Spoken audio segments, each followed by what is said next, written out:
Hi viewers, welcome to ఆదాన్ మరొకడం. నేను మీ ప్రసాద్. దారి తప్పిన జగన్ ఫ్లైట్ నిజమేనా? విషయం ఏంటి అంటే మనందరికీ తెలుసు, జగన్మోహన్ రెడ్డి గారు తను యూకే పర్యటన అంటే లండన్ వెళ్తున్నారు కదా. మరి ఈ నేపథ్యంలో ఆయన ఫ్లైట్ ఎక్కడికి డైవర్ట్ అవ్వకుండా డైరెక్ట్గా లండనే వెళ్ళాలి. ఒకవేళ డైవర్ట్ అయ్యింది అంటే ఏదో జరుగుతుంది అని చెప్పేసి ప్రతిపక్షాలకు సంబంధించిన నేతలు అనేక రకాలుగా ప్రెస్ మీట్లు చెప్పి వాళ్ళు వ్యాఖ్యలు చేయడం జరిగింది. మరి ఈ నేపథ్యంలో వాళ్ళ అనుమానాలను నివృత్తి చేయాల్సిన బాధ్యత ఖచ్చితంగా జగన్మోహన్ రెడ్డి గారి పైన ఉంది. అంటే ఏం చేయాలి? డైరెక్ట్గా ఆయన లండన్లో దిగారనుకోండి, దిగిన తర్వాత అక్కడ సాధారణంగానే ప్రెస్లు ఉంటాయి. సో ఆయనకు సంబంధించిన బంధువులు మిత్రులు ఎవరో ఒకళ్ళు వస్తారు కాబట్టి స్వాగతం పలుకుతారు. అవన్నీ కూడా ఫుటేజ్ బయటకు వస్తుంది. అయితే ఇక్కడ కొన్ని కీలకమైన అంశాలు ఉన్నాయి. అసలు జగన్మోహన్ రెడ్డి గారి ఫ్లైట్ ఇక్కడ నుంచి డైరెక్ట్గానే లండన్ వెళ్ళిందా? ఒకవేళ వెళ్లకుండా ఇంకెక్కడికైనా సరే డైవర్ట్ అయితే అప్పుడు వీళ్ళు చేస్తున్న ఆరోపణలకి నిజం చేకూర్చినట్లే ఉంటుంది కదా. సో ఇప్పుడు ఇది నేను చెప్పడం కాదు, మీకే చూపిస్తాను అసలు ఏంటి అనేది. ఇది చూడండి. Private jet hide by Andhra Pradesh CM Jaganmohan Reddy scheduled from Vijayawada to London has been redirected to Amsterdam. ఇక్కడ లండన్, విజయవాడ టు లండన్ డైరెక్ట్గా వెళ్ళవలసింది ఆమ్స్టర్డామ్కి వెళ్ళిపోయిందట. ఇదిగోండి చూడండి, ఇక్కడ నుంచి ఇలా తీసుకెళ్ళి పెట్టారు ఆమ్స్టర్డామ్లో. So prior to the diversion it made several loops in the air space above London. ఇక్కడేంటి డైవర్షన్కి చాలా అవకాశాలు చేసుకొని మరి చేశారంట. While not uncommon, the reasons for the diversion have not yet been disclosed. So దీనికి సంబంధించిన ఇన్ఫర్మేషన్ ఎక్కడ కూడా దాన్ని లీక్ చేయలేదండి. అయితే ఇది తెలుగు 360 వాళ్ళ వెబ్సైట్లో విడుదల చేసింది ఇది.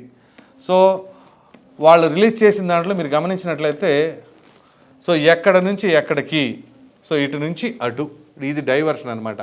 సో ఈ డైవర్షన్ అనేది ఎందుకు జరిగింది అనేది చాలా కీలకమైన అంశం.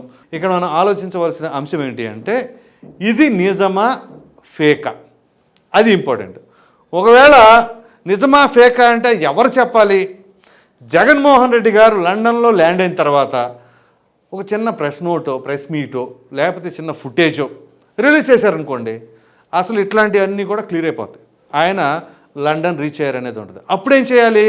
ఖచ్చితంగా ఇట్లాంటి ఫేక్ ఆర్టికల్స్, ఒకవేళ ఇది ఫేక్ అయితే ఆ ఫేక్ ఆర్టికల్స్ ఎవరైతే చేస్తున్నారో వాళ్ళపైన లీగల్గా ప్రొసీడ్ అవ్వాలి. ప్రొసీడ్ అయితే అప్పుడు ఇట్లాంటి ఫేక్ ఇన్ఫర్మేషన్ ఎవరైనా సరే రిలీజ్ చేయాలి అంటే ఆలోచిస్తారు. ఖచ్చితంగా జెన్యూన్గా ఉంటేనే రిలీజ్ చేయాలి అని ఉంటుంది. లేదు, దీనిని కనుక ఖండించకుండా అలాగే సైలెంట్గా ఉన్నారనుకోండి, అప్పుడు ఒకవేళ ఈ న్యూస్ కరెక్టేనేమో అని చెప్పేసి ప్రజలు కూడా ఆలోచించే అవకాశం ఉంటుంది. సో ఇక్కడ కీలకమైన అంశం ఏంటి అంటే, వీళ్ళందరూ ఎందుకంటున్నారు, జగన్మోహన్ రెడ్డి గారి ట్రాక్ రికార్డ్ ప్రకారంగా కొంతమంది ఏంటి అంటే కరెన్సీలు తీసుకుని వెళ్ళిపోయారు.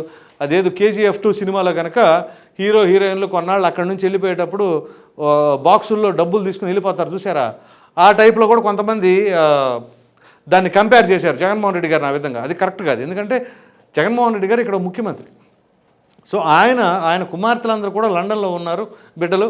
సో వెళ్తారు, ఏదో కొంత వెకేషన్, ఎన్నికలు కాబట్టి వాళ్ళు తిరిగి కాస్త రిలాక్సేషన్ కోసం వెళ్తారు. దాన్ని ఈ విధంగా చేసి అట్లా ఇట్లా అని చెప్పేసి అంటే, ఇదిగో చూసారా ఇప్పుడు మ్యాప్తో సహా వేశారు. సో ఇప్పుడు ఇది ఫ్యాక్టా కాదా? ఇది ఫ్యాక్ట్ అయితే వాళ్ళు ఏం మాట్లాడకుండా ఉండాలి. ఒకవేళ ఇది ఫేక్ అయితే ఖచ్చితంగా మాట్లాడాలి. సో మాట్లాడాల్సిందే, మాట్లాడకపోతే మాత్రం ఇది కొంత ఇబ్బందికి గురి చేస్తాయి. పైగా ప్రభుత్వ సలహాదారులైనటువంటి సజ్జల రామకృష్ణారెడ్డి గారు చేమ చిటుక్కుమన్నా ప్రెస్ మీట్ పెట్టి మాట్లాడుతూ ఉంటారు. మరి ఇటువంటి న్యూస్ వచ్చినప్పుడు ఖచ్చితంగా ఆయన కూడా స్పందించవలసిన అవసరం ఉంటుంది. సో మరి అటువంటి క్రమంలో మరి ఆయన ఇప్పుడు స్పందించరా, లేదా దీన్ని ఖండించేసేస్తున్నాం అని చెప్పేసి అంటారా సింపుల్గా? సో ఏంటి అనేది చాలా కీలకమైన అంశం. ఎందుకంటే ఫేక్ ఇన్ఫర్మేషన్ వస్తుంది, దాన్ని పట్టుకో అవసరం లేదు అనకూడదు. ఎందుకంటే ఈ ఫేక్ ఇన్ఫర్మేషన్ అని మనం ఎలా చెప్తాం? ఇప్పుడు జగన్మోహన్ రెడ్డి గారు స్వయం జగన్మోహన్ రెడ్డి గారినే ఈ విధంగా చేస్తున్నారు అని చెప్పేసి అన్నప్పుడు ఖచ్చితంగా దీనిపైన స్పందించవలసిన బాధ్యత ఆ పార్టీ పెద్దలపైన లేదా జగన్మోహన్ రెడ్డి గారి అనుచరులపైన అయినా ఉంటుంది. సో ఇట్లాంటి ఇన్ఫర్మేషన్ మాత్రం ఎట్టి పరిస్థితుల్లో ఇది జెన్యూనా కాదా అనేది మాత్రం తేల్చవలసిన బాధ్యత ఆ ప్రభుత్వం పైన కూడా ఉంటుంది. లేదు ఇదంతా ఫేక్ అంటే మాత్రం ఖచ్చితంగా వీళ్ళపైన లీగల్ యాక్షన్ తీసుకోవాలి. సో అట్లాంటప్పుడు ఎవరు డైవర్ట్ అవ్వకుండా జెన్యూన్ ఇన్ఫర్మేషన్ మాత్రమే ప్రజలకు అందించడానికి అవకాశం ఉంటుంది. మరి చూద్దాం ఇది జెన్యూనా కాదా ఏంటి తెలియాలి అంటే జగన్మోహన్ రెడ్డి గారు మరి లండన్లో ల్యాండ్ అయిన తర్వాత ఏమైనా సరే అప్డేట్ ఇన్ఫర్మేషన్ వస్తుందా లేదా అనేది వెయిట్ చేసి చూడవలసి ఉంది. అయితే దీనికంటే ముందుగా జగన్మోహన్ రెడ్డి గారి పైన ప్రతిపక్షాలు కావచ్చు, ప్రతిపక్ష పార్టీలకు సంబంధించిన నేతలు కావచ్చు, అనేక రకాలైన అనుమానాలు. అదేంటి అంటే లండన్కి డైరెక్ట్గా వెళ్ళదు ఫ్లైటు, ఎక్కడో చోట బ్రేక్ తీసుకుంటారు, అక్కడ ఇంకేదో చేస్తారు అని చెప్పేసి అన్నారు. ఏం చేస్తారు?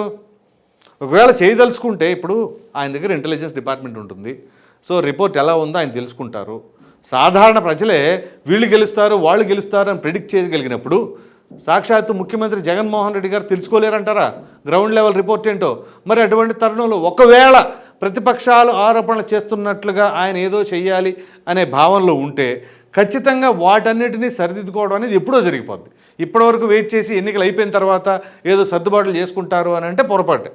సో ఇక్కడ ముఖ్యమైన అంశం ఏంటి అంటే ప్రతిపక్ష నేతలు వాళ్ళ అనుమానాలు వాళ్ళు తెలియజేయడం అది వాళ్ళు తప్పేం కాదులే, కానీ కాకపోతే అది కన్స్ట్రక్టివ్గా బలం చేకూర్చేలాగా ఉంటే ఓకే. ఏదో వేగ్గా లేదు జగన్మోహన్ రెడ్డి గారు అటు వెళ్ళరు ఇటు వెళ్తారు, ఇటు వెళ్ళిన తర్వాత ఇంకేదో చేస్తారు అది ఇది అంటే అది ప్రతి ఒక్కరు కూడా కొట్టిపారేస్తారు, అంత నమ్మశక్యంగా ఉండవు. సో దీన్ని బట్టి మరి ఇది జెన్యూనా ఫేకా అనేది మాత్రం మరి కొద్ది గంటలో లేదా ఇంకొక రోజు తర్వాత ఖచ్చితంగా బయటపడుతుంది. ఇది మొత్తానికి పరిస్థితి. ఈ వీడియో కనుక మీకు నచ్చినట్లయితే లైక్ చేయండి, షేర్ చేయండి. అదేవిధంగా జగన్మోహన్ రెడ్డి గారి ఫ్లైట్ దారి తప్పిందా, ఇది నిజమేనా అన్నదానిపైన మీ విలువైన అభిప్రాయాన్ని కామెంట్ రూపంలో ఖచ్చితంగా తెలియజేయండి. మరిన్ని వీడియోస్ కోసం మన ఆదాయం ఛానల్ సబ్స్క్రైబ్ చేయడం మాత్రం మర్చిపోకండి. Thank you.